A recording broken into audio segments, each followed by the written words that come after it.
Good morning dear students.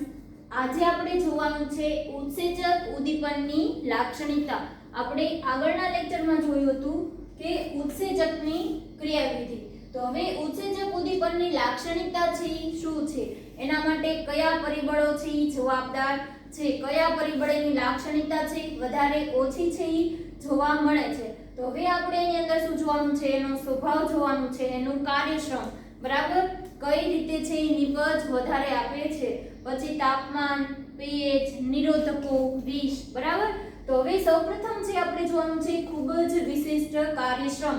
તો એનું કાર્યશ્રમ છે સામાન્ય રીતે ઉત્સેચકનું કાર્ય શું છે, તો ઉત્સેચકનું કાર્ય છે ઉદ્દીપક જેવું જ છે, પ્રક્રિયાનો વેગ છે વધારે છે, બરાબર. એના છે પ્રક્રિયકમાં કોઈ ચેન્જ નથી કરતું, સામાન્ય રીતે શું કરે છે, એનો પ્રક્રિયાનો વેગ છે વધારે છે.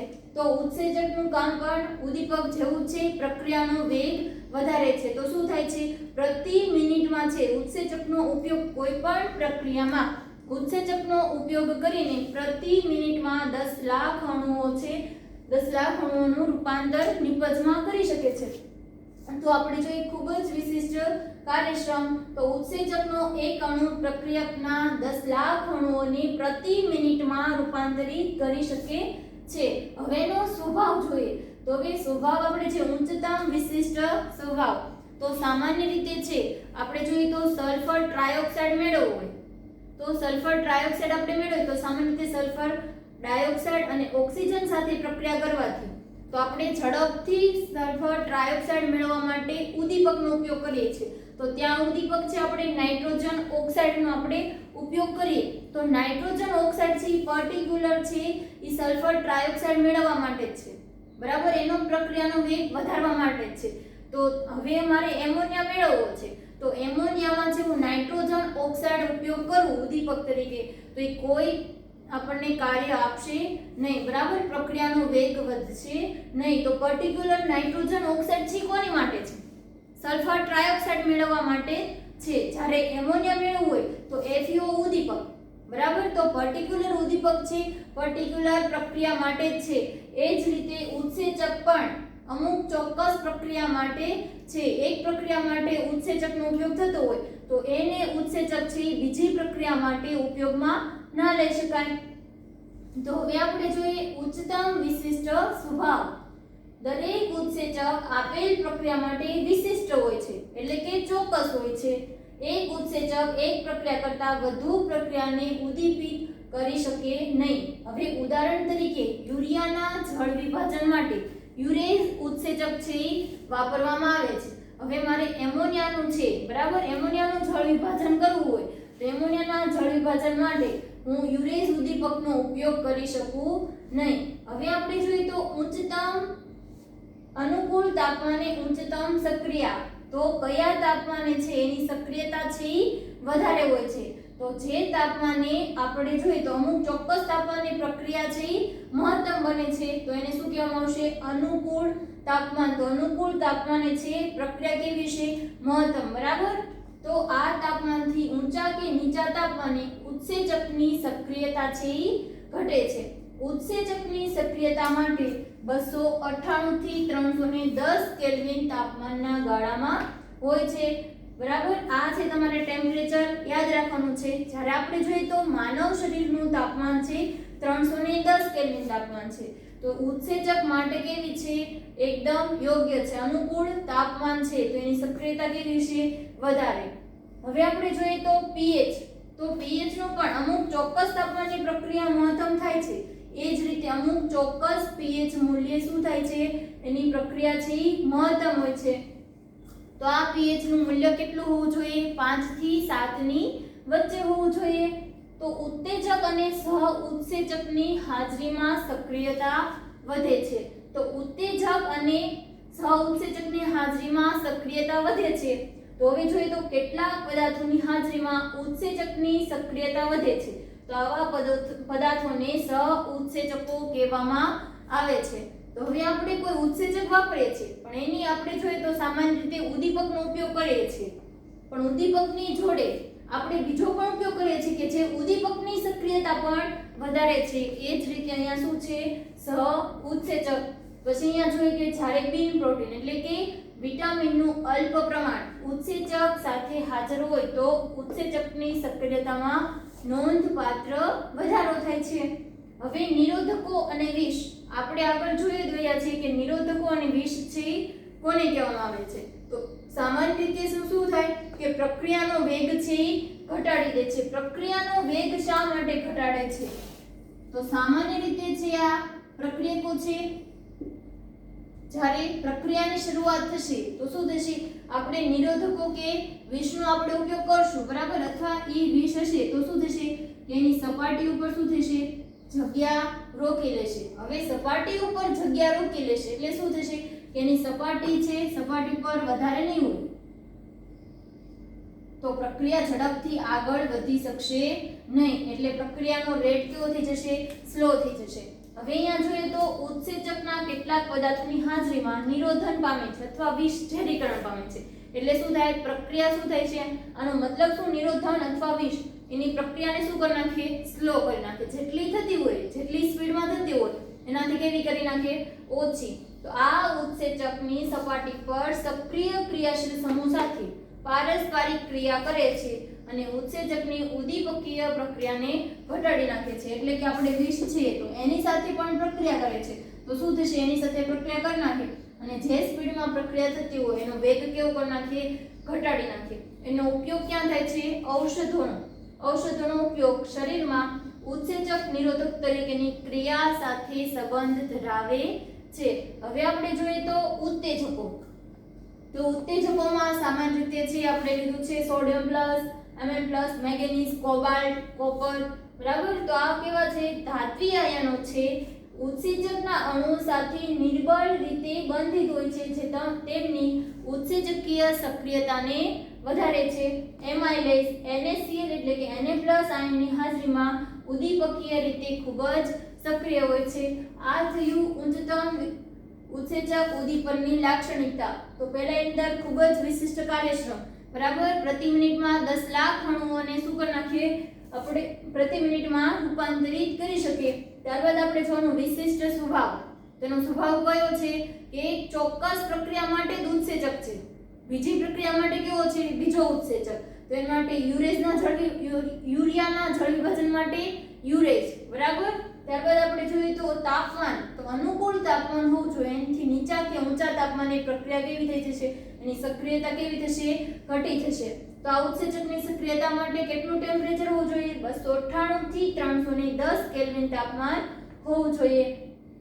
ત્યારબાદ આપણે pH ની વાત કરીએ તો pH મૂલ્ય, અનુકૂળ pH તાપમાન, pH નું મૂલ્ય કેવું હોવું જોઈએ, 5 થી 7 ની વચ્ચે. ત્યારબાદ ઉત્તેજક અને સહઉત્સેચક. તો સહઉત્સેચક શું થઈ કે ઉત્સેચકની સક્રિયતામાં છે વધારો કરે છે. નિરોધકો અને વિષ તેનો ઉપયોગ ક્યાં થાય છે, ઔષધોમાં, દવા તરીકે. ત્યારબાદ આપણે જોઈએ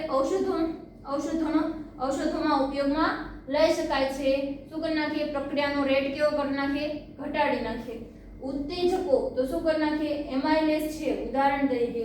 તો NaCl એટલે કે Na+ આયનની હાજરીમાં ઉદ્દીપકીય રીતે ખૂબ જ સક્રિય હોય છે. હવે આપણે છે અહીંયા આપણે છે અધિશોષણ. આના પછીના ટોપિક આપણે શરૂ કરવાનો છે કલીલ બરાબર. કલીલ છે કોને કહેવામાં આવે છે, સામાન્ય રીતે આ યુનિટ છે આપણે જોઈએ તો બે પાર્ટમાં કહી શકાય. એક આપણે અધિશોષણ, એની અંદર ઉત્સેચક, અધિશોષણની ક્રિયાવિધિ, ઉત્સેચક, પછી આપણે જોઈતું વિષમાંગ ઉદ્દીપનનો અધિશોષણ સિદ્ધાંત. હવે આપણે કલીલની વાત કરવાની છે બરાબર સામાન્ય રીતે. તો હવે આપણે અહીંયા સુધીનું પહેલા છે થોડું રિવાઇઝ કરી લઈએ શોર્ટમાં. તો એની અંદર સમજાઈ ગયા મેઇન પોઈન્ટ છે તમારે યાદ રાખવાના છે, એટલે તમને અંદર છે આવડી જાય. તમારે ઉદાહરણ પણ આવી ગયેલા છે.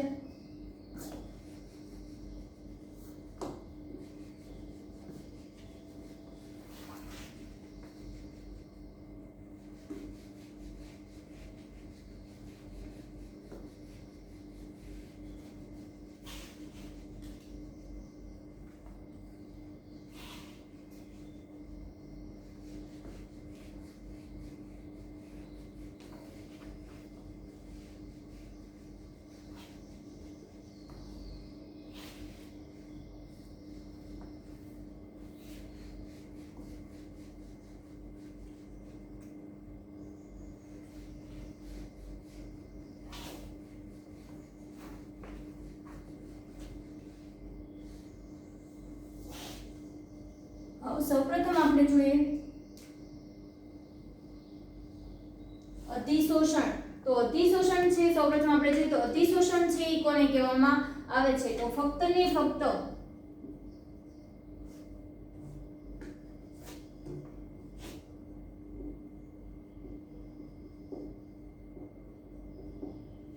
અતિશોષણ ફક્ત ને ફક્ત સપાટી પર જ વાયુમય અણુઓ છે, વાયુમય અણુઓ છે, ફક્ત ને ફક્ત સપાટી પર જ આવે. વાયુમય અણુઓ છે આકર્ષાઈને ફક્ત સપાટી પર જ ગોઠવાય છે તો એને શું કહેવામાં આવે છે? અધિશોષણ. શા માટે અધિશોષણ થાય છે? તો શા માટે? તો એની અંદર આપણે જોઈએ તો કોઈ ઘન પદાર્થ છે તો એની અંદર છે વાયુમય કણો રહેલા છે તો એકબીજાનું આપણે જોઈએ તો નેટ બળ કેવું કરી નાખશે? ઝીરો કરી નાખશે. જ્યારે સપાટી પરના અણુઓ છે એનું નેટ બળ છે ઝીરો થતું નથી. માટે શું થાય છે કે અણુઓ આકર્ષાઈને સપાટી ઉપર ગોઠવાય છે અને સપાટી ઉપર છે જે નેટ બળ ઝીરો થતું નથી એને શું કરી નાખશે? ઝીરો. તો ફક્ત સપાટી પર ગોઠવાય અધિશોષણમાં. ત્યારબાદ આપણે જોયું તો અવશોષણ. તો અવશોષણની અંદર શું થતું હતું? તો સમગ્ર પદાર્થમાં એક સરખી રીતે વિતરાયેલા હોય. સામાન્ય રીતે અહીંયા ક્યાં? સપાટી ઉપર સમગ્ર પદાર્થમાં એક સરખી રીતે વિતરાયેલા હોય અવશોષણ. ત્યારબાદ આપણે જોઈએ તો અધિશોષક. અધિશોષક અને અધિશોષિત.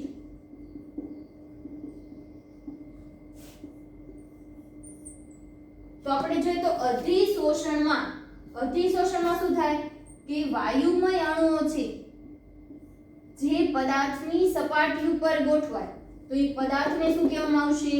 અધિશોષક. જે વાયુમય અણુઓ ગોઠવાય છે તો એ વાયુમય અણુઓને શું કહેવામાં આવશે? અધિશોષિત. એને અધિશોષિત કહેવામાં આવે છે. હવે આપણે જોયું તો કે અવશોષણ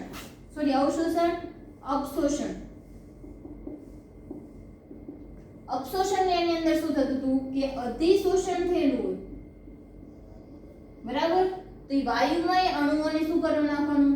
જે અધિશોષણ થયેલું હોય એ અણુઓને દૂર થાય.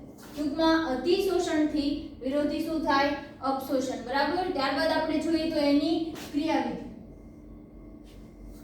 તો ક્રિયાવિધિની અંદર શું થાય છે કે અધિશોષણ છે એ સમજાવવાનું છે. તેની અંદર જોઈએ તો વાયુમય સપાટી પરના કણો છે એકબીજા શું થાય છે? સપાટી પરના કણો સંતુલિત હોતા નથી, પરસ્પર સંતુલિત હોતા નથી. એટલે કે બહારના વાયુમય કણોને પોતાની તરફથી આકર્ષે છે અને નેટ બળ છે એ શું કરી નાખશે? ઝીરો.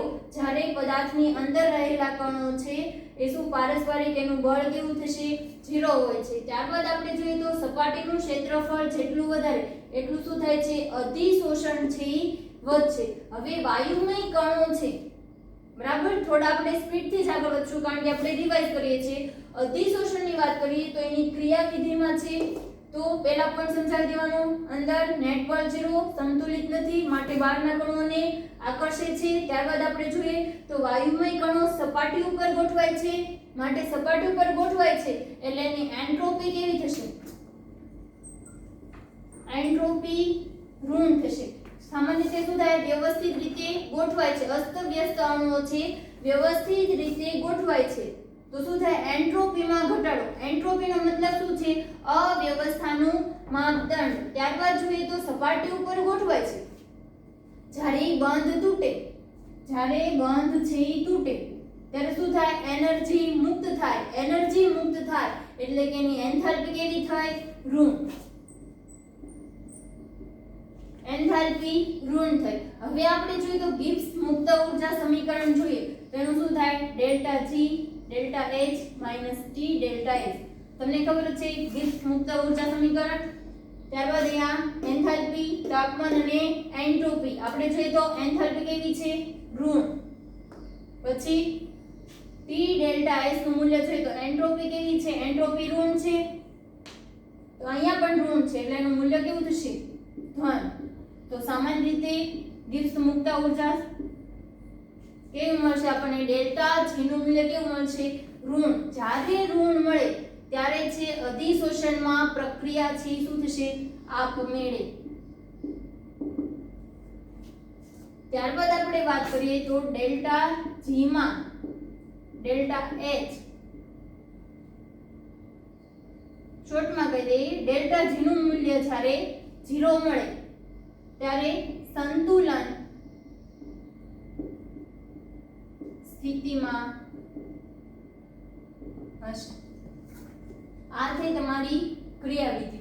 હવે આપણે જોઈએ તો અમુક છે આપણે ઉપયોગ જોયા હતા. તો એનો ઉપયોગમાં છે આપણે જોઈએ તો સિલિકા જેલ અને એલ્યુમિનિયમ. બરાબર. આપણે જોઈએ તો સિલિકા જેલ છે અને એનો ઉપયોગ આપણે શું સિલિકા જેલનો ઉપયોગ શું થાય છે કે આપણે ભેજને દૂર કરવા માટે.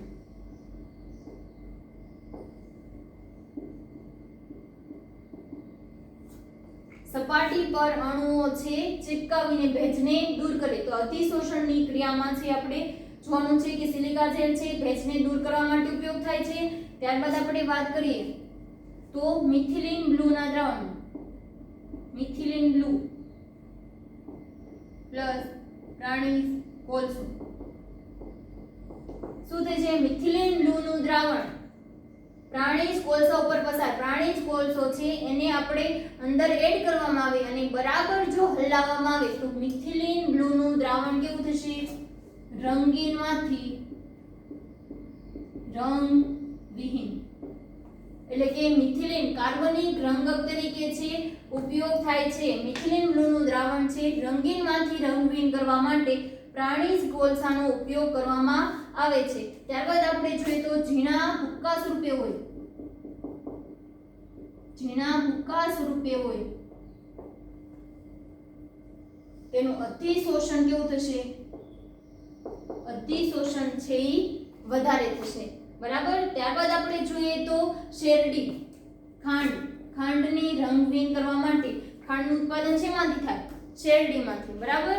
તો આપણે જોઈએ તો ખાંડને રંગવિહીન કરવા ખાંડનું દ્રાવણ હોય શેરડીમાંથી બનાવવામાં આવે અમુક રો મટીરીયલમાંથી બનાવવામાં આવે ત્યારે એનો રંગ કેવો હોય છે? યલો કલરનો. તો હવે આપણે યલોમાંથી વ્હાઈટ બનાવવા માટે એટલે કે ખાંડને રંગવિહીન કરવા માટે તો એની અંદર શું કરવામાં આવે? ચારકોલમાંથી પસાર કરવામાં આવે. જો વારંવાર પસાર કરશો એટલે શું થાય? એના રંગક દ્રવ્યો છે એ પ્રાણીજ કોલસા ઉપર એટલે કે ચારકોલ ઉપર જમા થશે અને દ્રાવણ કેવું થશે? રંગવિહીન. એટલે આપણે જોઈએ તો ખાંડના દ્રાવણને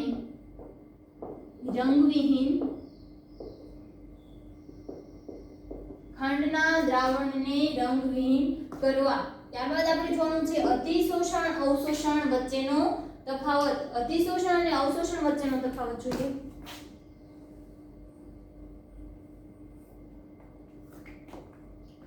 અતિશોષણ અને અવશોષણ વચ્ચેનો તફાવત.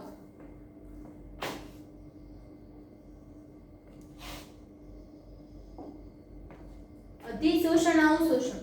અતિશોષણ સપાટી ઉપર ગોઠવાય. અવશોષણ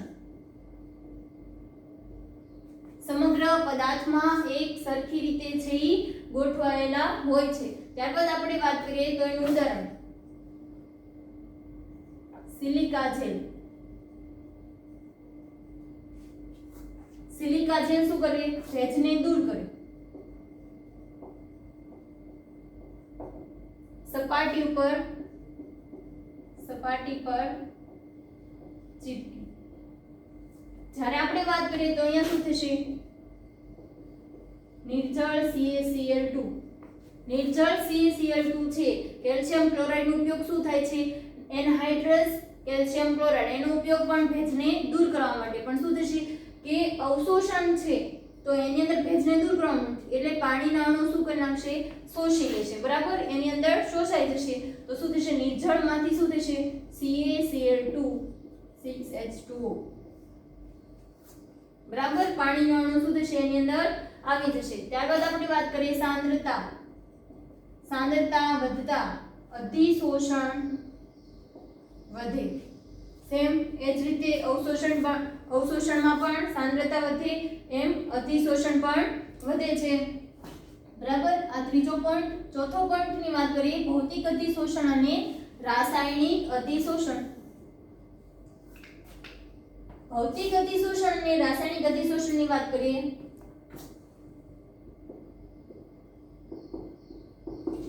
ભૌતિક અધિશોષણ અને રાસાયણિક અધિશોષણ। તો ભૌતિક અધિશોષણમાં શું છે તો પહેલા તો એની અંદર આપણે લખીએ કે વાન ડર વાલ્સ। મેં તમને છે આની અંદર શોર્ટ કી બનાવી છે, બરાબર। એક લાઈન તમે યાદ રાખો તો એના ઉપરથી છે તમને આખા પોઈન્ટ એના 10 એ 10 પોઈન્ટ છે યાદ રહી જાય। વાન ડર વાલ્સ પ્રકારનું બળ લાગશે, અહીંયા આપણે જોઈએ તો રાસાયણિક બંધ બનશે, વાન ડર વાલ્સ બળ સાર્વત્રિક છે અને અહીંયા ઓક્સાઇડનું બળ રચાય। ધાતુ પર ઓક્સિજનનું સ્તર છે એની સાથે ઓક્સિજન સાથે પ્રક્રિયા કરીને ઓક્સાઇડ બળ બનાવે, એટલે કે જ્યાં રાસાયણિક બંધ બને ત્યાં શું થાય છે રાસાયણિક અધિશોષણ છે થાય છે।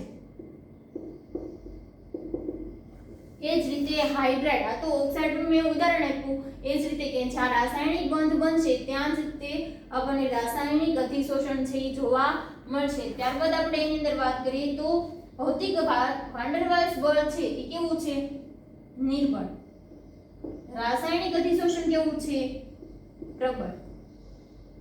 ચોથા પોઈન્ટમાં કરીએ કે પ્રતિવર્તી પ્રક્રિયા છે,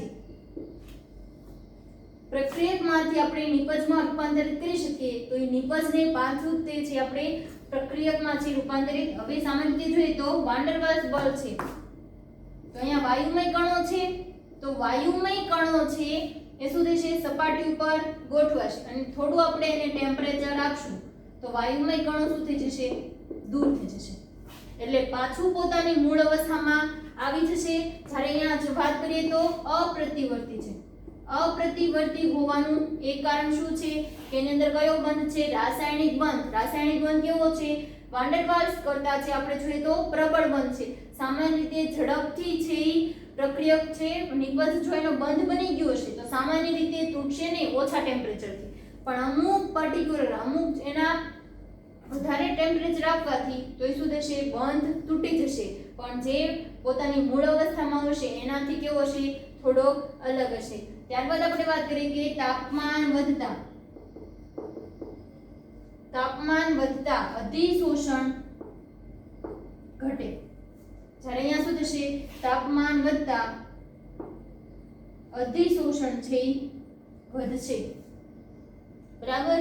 હવે આપણે જોઈએ તો એની અંદર આવી રીતે હશે અધિશોષણ ઘટશે, તો અહીંયા કેવો ગ્રાફ હશે આવી રીતે છે x/m। હવે પ્રેશરની વાત કરીએ તો દબાણ વધતા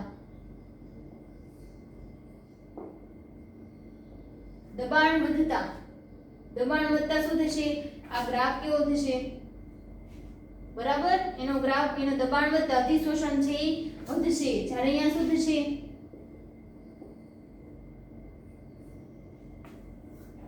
દબાણ વધતા અધિશોષણ વધશે પણ અમુક પર્ટિક્યુલર દબાણે શું થઈ જશે સંતુલિત, એટલે કે એની પોતાની મૂળ અવસ્થામાં તે પછી વધશે નહીં કોન્સ્ટન્ટ થઈ જશે।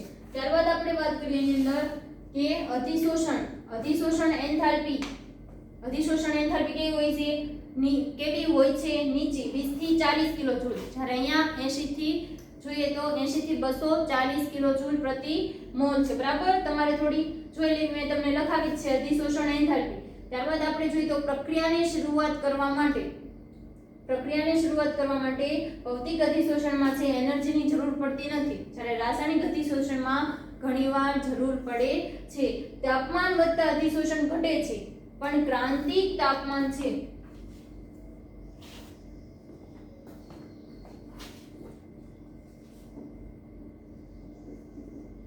ભૌતિક અધિશોષણ તાપમાન વધતા અધિશોષણ વધે છે પણ ક્રાંતિક તાપમાન એ તમારે ખાસ યાદ રાખવાનું છે, ક્રાંતિક તાપમાન વધતા અધિશોષણ છે વધે છે। તાપમાન વધતા અધિશોષણ કેવું થાય છે? ઘટે છે. પણ ક્રાંતિક તાપમાન આવે ત્યાં એનું અધિશોષણ કેવું થાય છે? વધારે. MCQ માં ખાસ યાદ રાખવાનું, અહીંયા તમારે કોઈ પણ પ્રકારની મિસ્ટેક ના થવી જોઈએ. ત્યારબાદ આપણે વાત કરીએ કે ફ્રુન્ડલીચ અને લેંગમુર અધિશોષણ. ફ્રુન્ડલીચ અને લેંગમુર અધિશોષણ છે. તો ફ્રુન્ડલીચમાં એની અંદર આપણે શું જોયું હતું? તો ફ્રુન્ડલીચ છે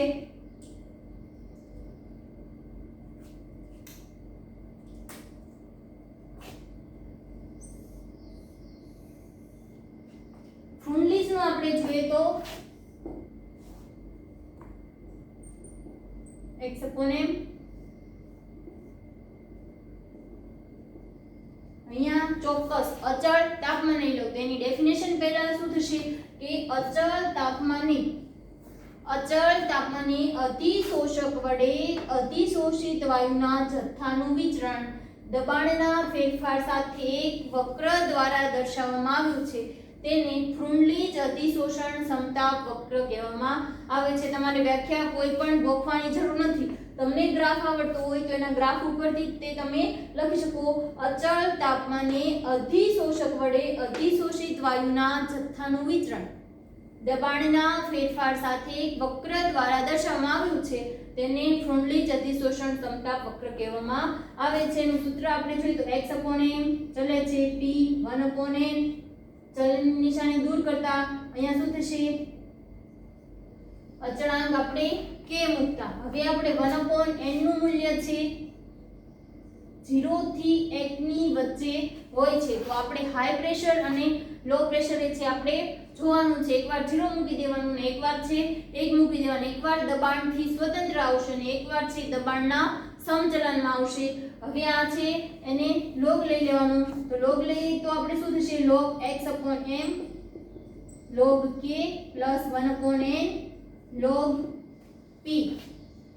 તો log આપણે જોઈએ 1 upon n છે એ શું છે? ઢાળ.